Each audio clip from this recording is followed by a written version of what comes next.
It's the first time I'm doing a podcast, so I'm really excited.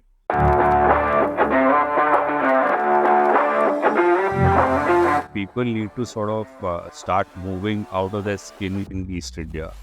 So I think capital raising is not the toughest part. We found that there's enough capital to invest in entrepreneurs, but there are not many entrepreneurs who can run with that capital. How do you dodge something like that? How do you dodge that kind of a monster in your head? Initially, when I joined these funds, it was more about, Raghav, I want to talk about you. You told me that you pivoted 4 times.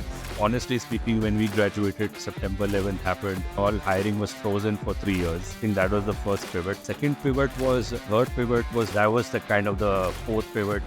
East India is very specific, and I feel like not a lot of things are focused on, the eastern side of India. Yeah, I mean, if you look at total revenue of most companies, East India will contribute, let's say, I am born and brought up in Calcutta, in India, and lived here pretty much all my life. Went abroad to study first to the US briefly, and then I went to UK to do my master's. Then worked in London for a bit and came back to Calcutta. So as a location-wise, Calcutta is my hometown, and I'm sort of, my friends and family mostly live around here. When it comes to my profession, I was always interested in innovation and new ideas and meeting interesting people, and not the same genre and kind of people that you meet because of your birth or your schooling, etc. So when I came back from my master's from Leeds in 2002 December, I decided that I want to do something with innovation, and we got into the fund business in 2005. So I was involved with a real estate fund, then an infrastructure fund on the strategy part as well as the fundraising part. And then I wanted to do something with early stage tech companies.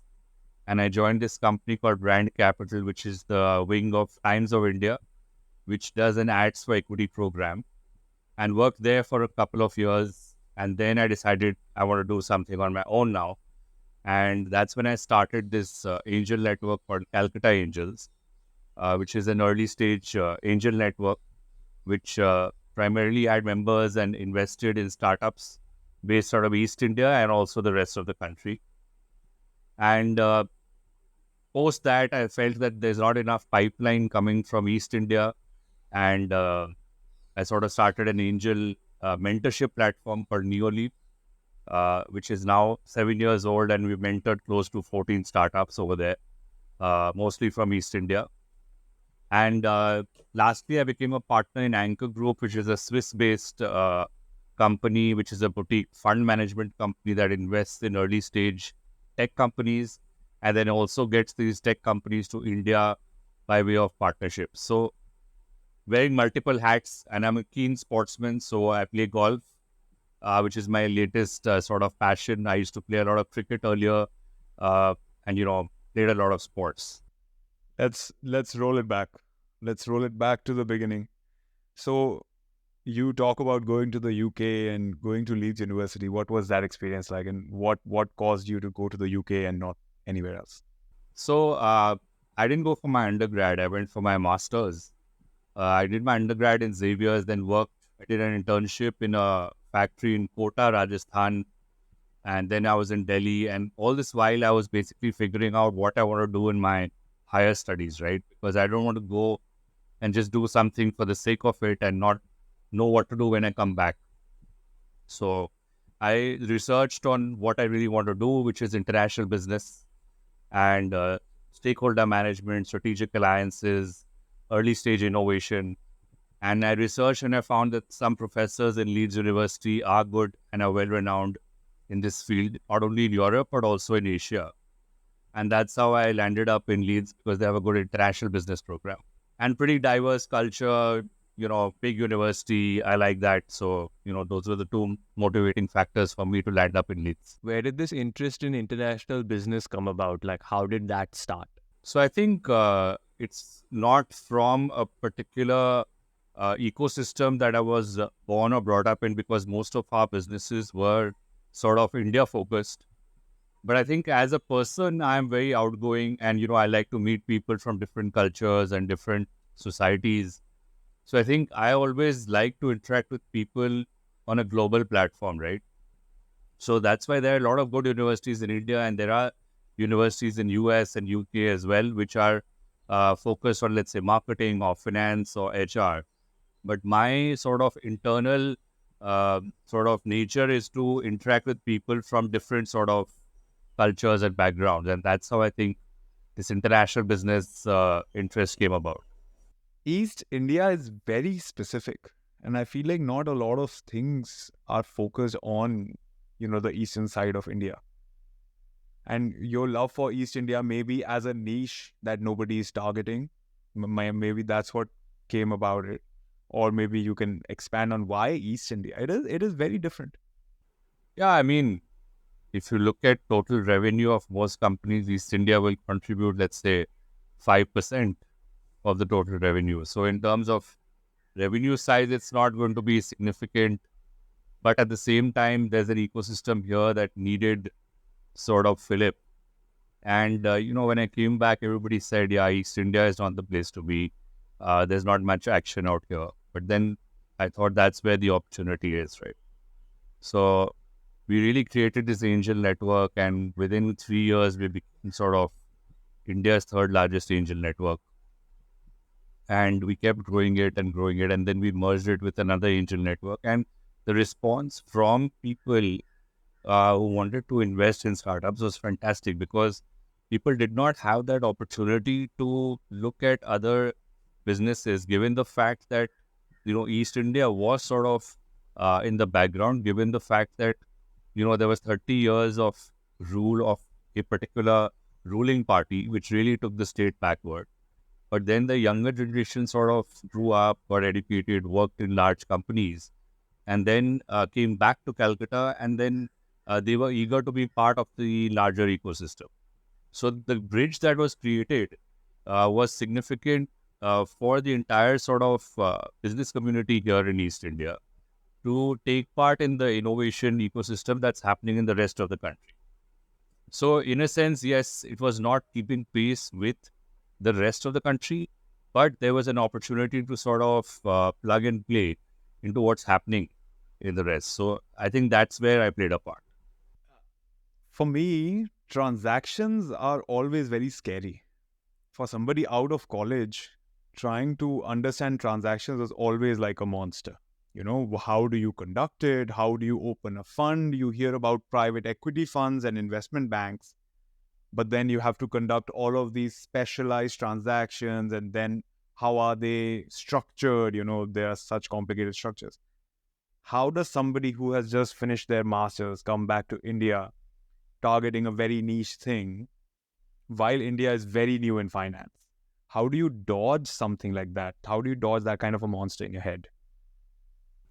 So I think initially when I joined these funds, it was more about strategy work rather than structuring. So the structuring was done more by the senior people.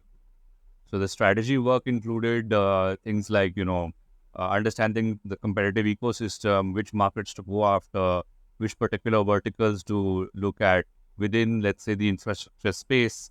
So let's say you have roads, ports, airports. Which one should you focus on? What is the government policy? Then researching on who are the investors out there who are looking to put money in this sector in FPI in India. So I think initially when you start out, the structuring work is a bit uh, left to the senior people. So in that way, you get to learn in meetings and basically when you interact with them about how to structure the transactions. So in that sense, I was a bit sort of lucky. So it's essentially a continuation of the education in a more practical sense. Yeah. So luckily, I was able to apply whatever I learned into my immediate work, which is rare in East India, like Akhil was saying, because it was a very specific niche kind of play which was happening in this company, Shrey Venture Capital, basically. It was an infrastructure company which started an infrastructure fund. So they had spun off a division of theirs called Shrey Venture Capital, which was raising funds and putting money into roads, airports, etc. So there was a backing of a large corporate group, and there was a small team which was handling this kind of work. So we had enough responsibility and leeway to sort of function as an independent unit, and while being supported by a large corporate. And so we got a lot of benefit from this large corporate in terms of process, system, uh, how to organize things, management, bandwidth, etc. And we got enough freedom at our end at a young age to sort of look at what's happening globally. And that sort of tied in with my international business experience in Leeds, and helped me sort of gel in with what's happening globally and how to apply it in India. I would assume the businesses you dealt with in the whole East case scenario were smaller, right? As you say, only 5% of the revenue driven by the country is driven by the East. So when you deal with smaller businesses, especially 2002 is so early in the game, how do you convince such businesses on stuff like equity? How do you even educate them? How do you begin to tell them that, oh, you can give me a piece of your business and I will help you grow? They would like to think it's a scam. Like, I come from Panipat, right? If you go to a textile house and give them something like this in 2002, they'll just make you run away. So how were you able to like educate them, and how were you able to actually grab a hold of this kind of a problem? So 2003, 4, actually, we were doing more of the stuff that we spoke about, more transactions rather than early stage tech investing, because the infrastructure fund was looking at large projects which needed equity. So equity was either provided by promoters or provided by financial partners. So in a sense, we were like financial partners to these large projects or large companies which knew what equity was about.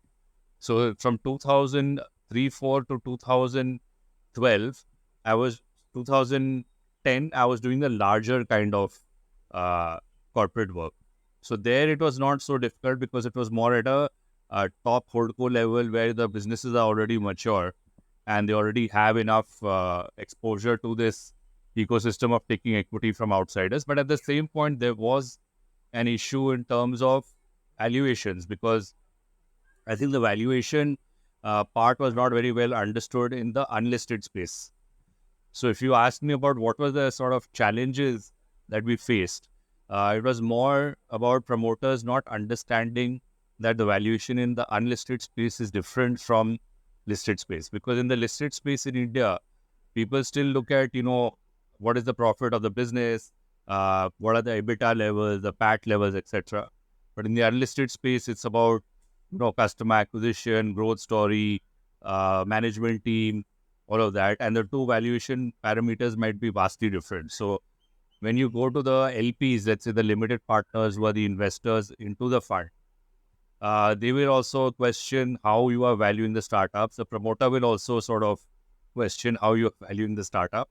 And you have to be sort of in the between, saying that, okay. And then there's the third party, the chartered accountants, who will go by the standard parameters that has been set by the Indian government on valuation, etc. Even in the stock market, you sort of cannot value a company more than 50 times price earning, because people think it's being manipulated. Whereas in the unlisted space, you can go up to any amount. I mean, 100x, 200x of price earnings. There might not be profits at all. So I think some of those challenges we had to overcome at that point in time, which are still prevalent, I think. So, in fact, you sort of answered my next question, which is going to be that how do you currently value? How do you sort of, since you're doing early stage tech investments and all, how do you currently do the valuations?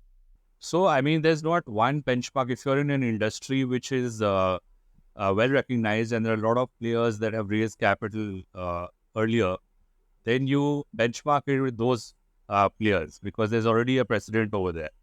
So let's say if you're going into a cab aggregation space, there's already Uber, Ola, etc., which have raised capital. There are other cab aggregation companies, so you benchmark yourself against that. If you're going into a space where there's not been enough work done on the valuation front, then it's basically at a very early stage as to what the promoter is willing to dilute and what the investor wants as a stake. So just to go a bit deeper, the investor who, let's say, puts in $500,000 into a company might say, okay, it's a huge risk for me. I want at least 20-25% stake. Whereas the promoter might say, okay, my company has got a solid platform and I'm growing really fast. And I've got investors who are willing to put in that amount of capital for, let's say, a 15% stake or a 10% stake. So I think in the beginning, when you start raising capital, and there are different stages of raising early stage capital.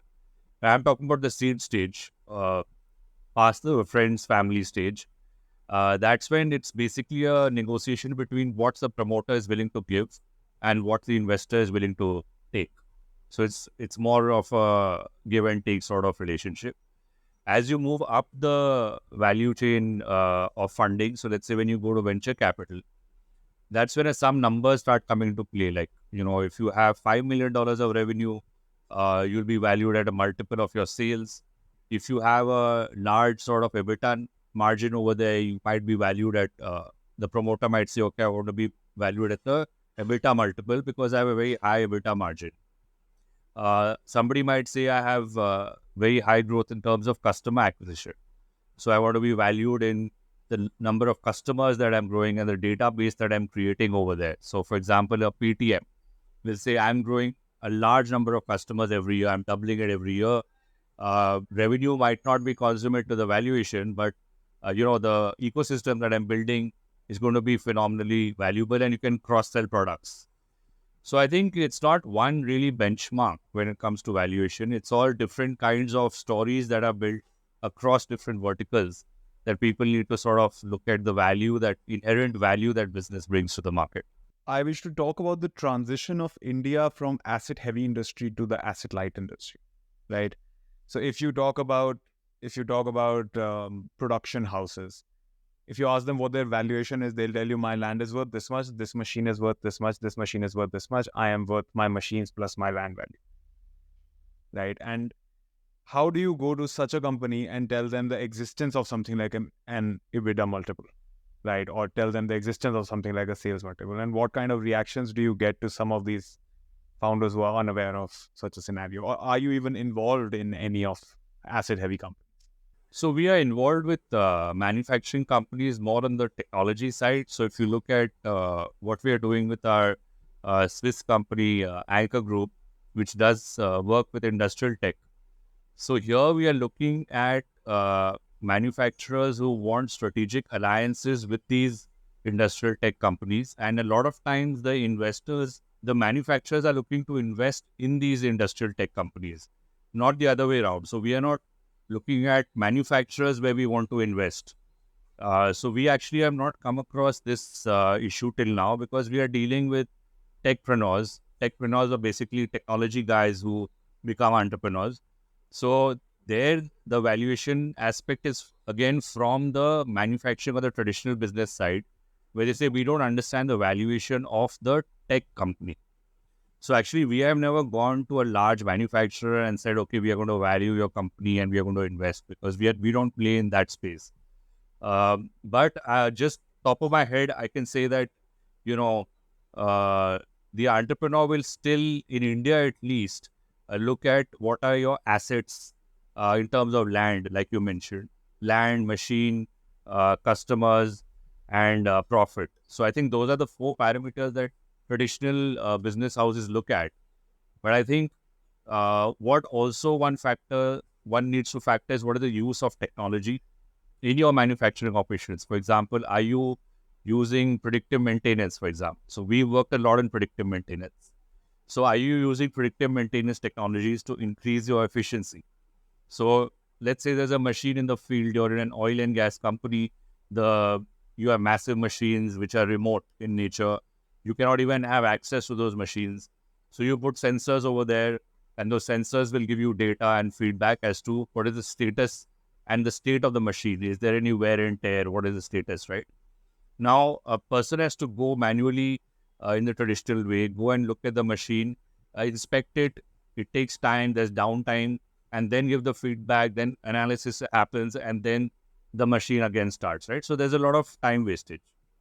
Whereas if you have a predictive maintenance IoT sensor over there on that machine, it really reduces the downtime significantly and gives you that much operational efficiency, which adds to your sort of EBITDA margin. So ultimately, if you see the use of technology in traditional manufacturing is going to increase your valuation significantly. Then secondly, what is the M&A opportunity in your industry? So let's say in a traditional industry like tea, now a tea industry, tea garden, let's say, will not be valued at a very high multiple because the tea industry itself is very consolidated. It's a small growth sort of area. But if you look at, let's say, software is a huge, growth story in terms of M&A. Even if you look at traditional industries like metals, right? Some metal spaces are growing very fast because they are doing a lot of M&A. Cement is growing very fast. So it really, again, depends on the nature of the industry and what is the opportunity for growth. And I think going forward, entrepreneurs or promoters of such companies need to sort of factor these in when you value these companies. So Raghav, can you give us some examples of what you just spoke about? If you look at a company in the metal space, or let's say heavy engineering space like Tega Industries. So Tega Industries is got listed in the stock exchange recently, and they do a lot of IoT and predictive maintenance stuff. So there, the valuation premium would be much higher than, let's say, a normal manufacturing company. Then if you look at a Tata company like Tejas Networks, which makes equipment for the telecom industry. So there again, the valuation multiple is much higher compared to traditional manufacturers because they have a large market space they're catering to, and they can introduce various technologies into their business to sort of increase the multiple. So I think anything related to telecom, IT, heavy engineering, M&A opportunities are massive, and these kind of companies will sort of do really well. Now that we are into examples, one of the most fun things about investment banking when I was practicing it was getting to talk to these people who are doing things which are beyond imagination, right? And you are in the tech space, and tech is the primary candidate for wowing you. So do you have like some wow moments over the years dealing with such entrepreneurs, or did you have some wow experiences of products which you could not even fathom? Yeah, so I mean, from Calcutta Angels, we invested in this company called iCure TechSoft. It's a rural healthcare platform, and that was our first investment through Calcutta Angels. Uh, Basically, what ex-Oracle guys, they created an IT backbone, and they went out and gave devices to their workers, and the workers would go into the villages and get the data of the patients as to what is their basic parameters, and there would be a doctor going with the health worker to the patients instead of the patient coming to the hospital, because it's very tough for people in India in rural towns and small towns and villages to have access to healthcare. So these workers would go there with the doctor also on mobile vans, record the patient data, take the blood samples, etc., and send it to the doctor, who would analyze it and then give feedback to the patient. And then they also tied up with hospitals to give a secondary care if required. So it created this whole ecosystem of rural healthcare, and backed by a technology backbone. And they've done phenomenally well in the last 10 years. They've raised four, maybe 6, 7 rounds of funding. So Raghav, apart from that, like, so this is a company out of East India. This is based out of Calcutta, and then they shifted some of their operations to Bangalore because, you were not getting the product managers in Calcutta. So that's one of the issues that East India has, that there's not enough tech talent out here. What is your opinion, and what is your sort of way that you can think that East India can sort of move out of this rut that we're stuck in, that we don't have the resources or the minds or the people, and then people keep these ideas and all will keep moving out of here. So I think, the Angel network that we created was quite a big fillip. But what we found that there's enough capital to invest in entrepreneurs, but there are not many entrepreneurs who can run with that capital, right? So capital is not the constraint. The constraint is the mindset of the people who want to do entrepreneurship in East India. And because East India is very family business dominated, and there are not enough large companies here that have a large number of professionals who want to start their own businesses, because most people join their family businesses. And the family business in that sense is very traditional over here because they don't want to sponsor the next generation to start something, and everybody thinks that they should just join the family business. So if you look at cities like Delhi, Bangalore, Mumbai, there are large number of multinationals that operate over there. So what happens is that the young population joins these multinationals, learns the ropes, makes their network, and then starts their own business. Now, the reason why these multinationals have not been in East India is because, like I said, of those 30, 35 years of misrule, or rather, I would say a certain kind of ruling of the Communist Party, which made industry go away from East India, right? So if you look at the last 40, 50 years, not many industries have been set up in the new age businesses, whether you look at IT or pharma or IoT or startups in the technology space, fintech, etc. It's because this whole government support, I think, needs some more fillip in terms of attracting these sort of large companies. And that's where the whole emergence of these entrepreneurs comes from. The second reason is that family offices of traditional family businesses also need to start backing the youngsters with capital and believe in the youngsters rather than say, okay, you don't know much, you're just a fresher. And you need to sort of first learn the ropes in your family business, and then you have to grow this family business whether you like it or not. So I think these are the two main reasons of why East India is still fallen behind the rest of the country. It's a very chicken egg problem, and it's also a very dating problem. So single guys keep saying that there are no girls. Single women keep saying that there are no guys. Both are always looking, and then when they look, they're already couples. Just like that, investors always say nobody to invest in. People looking for capital are like, nobody wants to invest in me. So when this problem, let's talk about this problem with the perspective of India, right? So now Shark Tank is in India. People are aware of the infrastructure of investment. What change have you seen in India over this whole horizon from 2002 till now, and what do you see in the future for the country, for East India? Let's go both.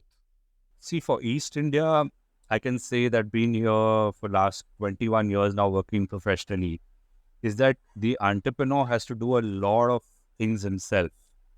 Like there's not a lot of support, like I mentioned, from large multinationals out here who can guide you, or from family businesses who can guide you, because we are in this transition phase. So the elder generation sort of work with their family businesses. So they don't know how the process system of the world has moved on in the last 20 years. So even a boy coming or a girl coming out of a family business has to sort of learn the ropes himself or herself. And that is one major challenge. And that's why you'll find a lot of young people going to Bombay, Delhi, Bangalore, because they have the opportunity to learn in these large companies. So I think that mindset is slowly changing in East India, because a lot of the people now in my sort of generation understand what it's all about, right? So we are like mid-40s, children maybe in the teenage years. So we can then guide them and mentor them on how, to integrate with this sort of ecosystem that's happening globally. And there's a rapid change that's happening very, very fast. In India as a country, I think we have sort of transitioned already in the last 4 or 5 years. If you see, there have been huge government programs which are helping startups. So let's say Startup India, Invest India, then Niti Aayog, then Incubation Center, Atal Innovation Mission. So there are like 4 or 5 large programs that exist in India to support entrepreneurs. Then there are a large number of co-working spaces. There are hundreds of venture capital funds now. There are 5, 6 large angel networks that have sprung up in the last 10 years. So if you talk about financing, government support, if you talk about multinationals, all these factors have come together now in the last 10 years. And that's why you see 5, 6 large startups have got listed on the stock exchange. And they're doing very well now. There was a blip for a bit, but I think now they're doing very well. And the Indian market and the investor also understands how to invest in these companies is very different from the rest of the sort of traditional companies. So I think if you talk about uh, Gurgaon, Bangalore, Mumbai, etc., those markets are pretty well established. So I think East India, we are just going through this transition, and I think another 5 to 6 years, we should also see some good startups coming out from here. So Raghav, I watched this episode. I am inspired. I live in East India or like somewhere else, and I believe that Raghav can help me. And Raghav has capital, and Raghav just said there are not enough entrepreneurs. How do I find you? Where do I go? How do I get access? And how can you help me? People need to sort of start moving out of their skin in East India. Because I think people are a little bit subdued out here. And there are lots of events happening in chambers of commerce. So I was part of this panel 2 weeks ago at Indian Chamber, which was organizing a 7 country panel on how you can interact with each other within these 7 countries and create ecosystems. So we had a fantastic attendance over there. And there were like about 200 people who came. And there were various stakeholders, right? There was Bengal government, there was STPI, which is the Science and Technology Parks of India. There was NASSCOM, there was TIE, there was Indian Chamber of Commerce, and there were people from angel networks and incubators and accelerators, right? So I think the best way what one can do is basically start attending these events. And once you start attending these events, you build a network and you get to know what's happening in the city. Then, for example, last week there was a massive TIECon, a Thai event in Calcutta where people came from all over the world to talk about entrepreneurship, not only India. And some of these guys are like really senior people who started NASA. So I think there's a lot of stuff going on when it comes to funding.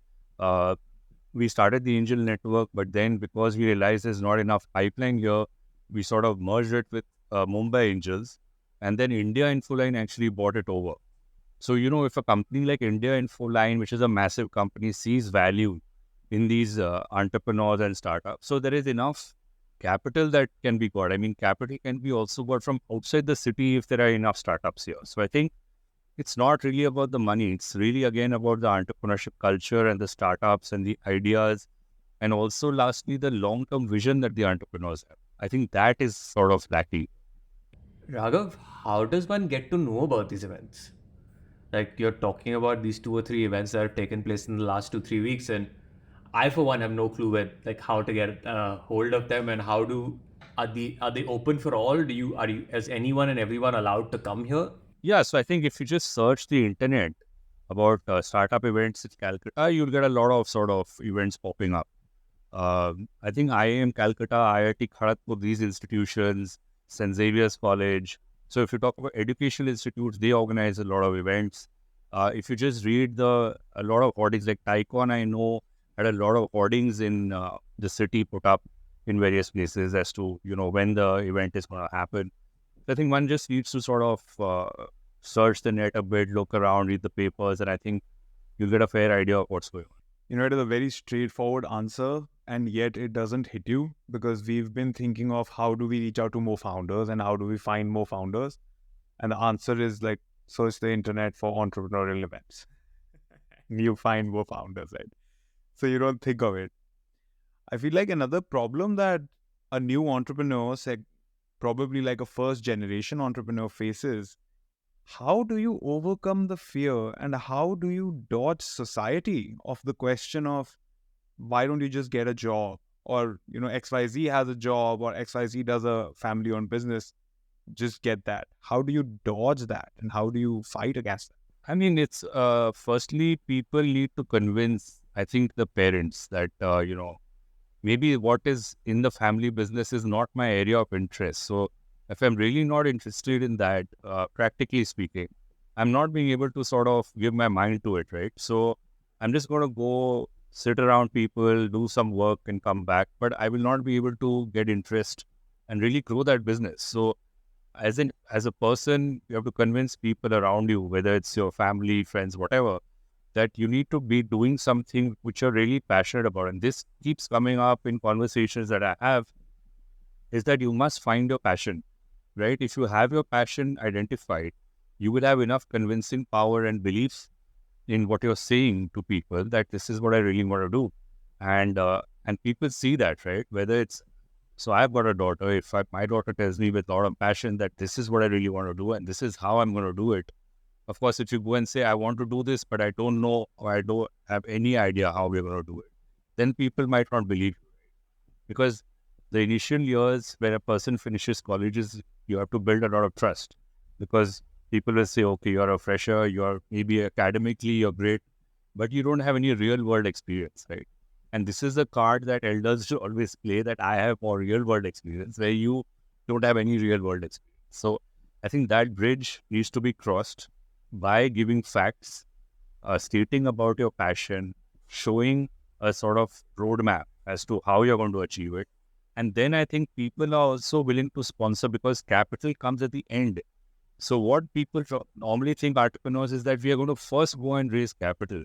But I think a lot of groundwork first needs to be done in terms of setting up the whole structure, convincing yourself and people around you that this is how you're going to flow. And then maybe they will only sponsor you. So you don't have to really go in the market. We have this thing of anti-selling. Anti-sell yourself. Anti-sell the whole model of capital, raising. Like, don't do it. It is bad. If you were to completely anti-sell me on capital raising, what would you do? So I think capital raising is not the toughest part. The deployment of capital is the toughest part. So I think when you go out in the market and say, I want to raise capital, but do you know how to sort of use that capital efficiently to generate profits or growth, etc. So capital raising is when you are convinced of your business model, when you have traction, when you have sort of paying customers, or let's say at least pilot projects. That's when people say, okay, we are going to go and raise capital.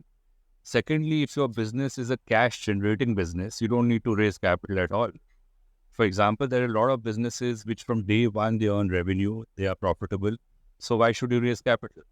I mean, just because the rest of the world is raising capital, you don't need to be out there to raise capital. If your business requires it to raise capital at particular points on time, then you go and raise it.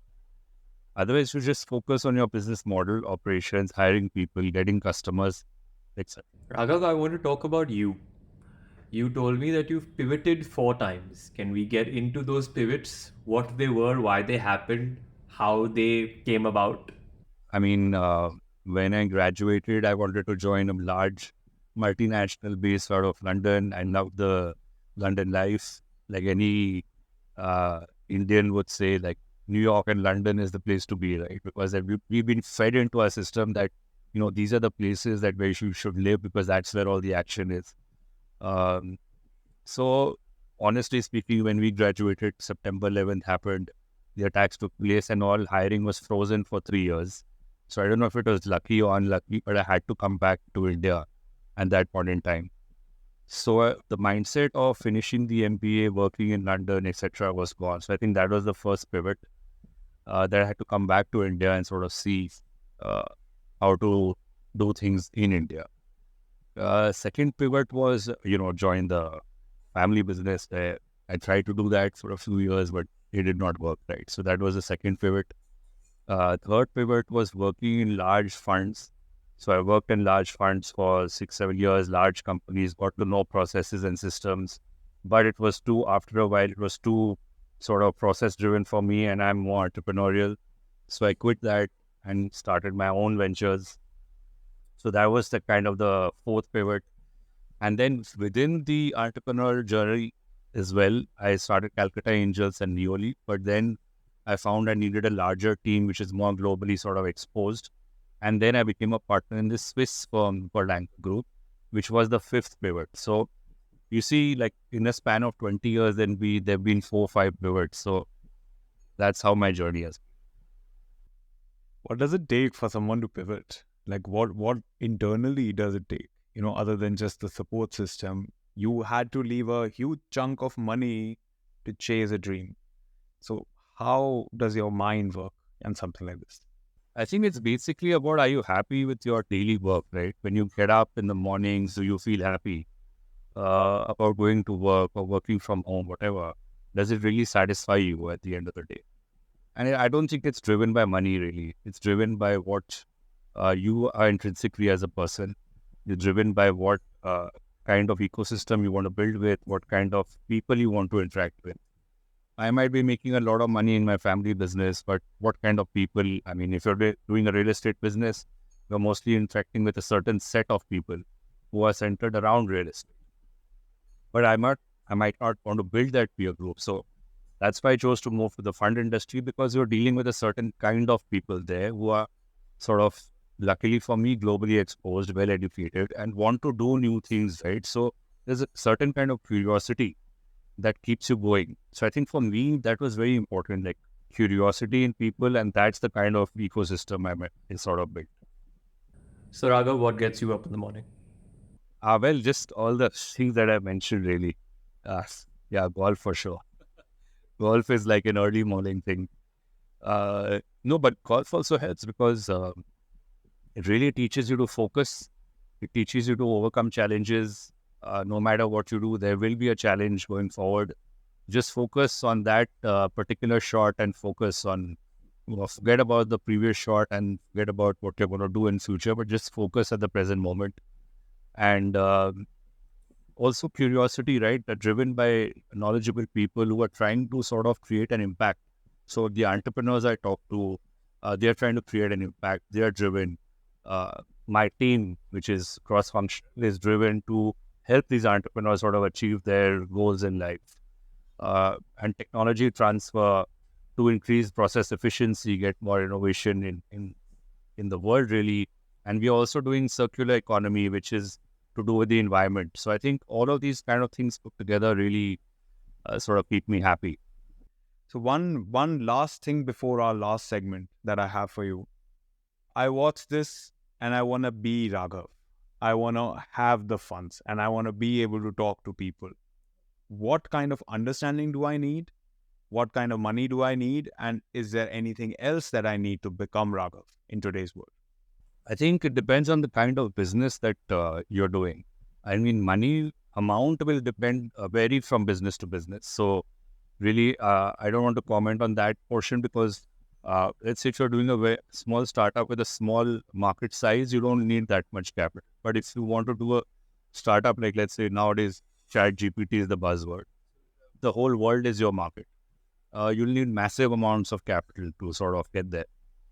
Uh, and internally, like I mentioned, whatever drives you every day is what you have to figure out. Otherwise, you're not going to be able to sustain it. So let's say you find your passion, what keeps you happy, and what keeps you motivated. And you keep doing that day in and day out. And the success has to follow. Because there was a very successful person who said, if you do something for 15, 16 years every day, and you're really interested and passionate about it, you will achieve success. I mean, it's 100% guarantee. So I think the driving forces are not money for sure. It's more about what keeps you going, what gets you up in the morning. So, things like that. To wrap up, we have this tradition on our podcast. We will ask you a question that was asked to you by our last founder. And then we ask you for a question that we will ask to our next founder. I think that sounds fair enough. The question we have for you is, what do you think should be a good/right way to meditate? So that's not tough for me because I met my wife through meditation. We have a spiritual guru and that's how we met. And what I have learned is there is no particular location or time to meditate. It's just, you can do it anywhere in the world, whether in the car, in the office, in the bathroom, anywhere. So you just need basically 10 minutes of downtime. You focus on a particular spot. At least what I do is focus on a particular spot on your forehead, or you just focus on your breathing, and it makes you really calm. So I think that's my take on meditation.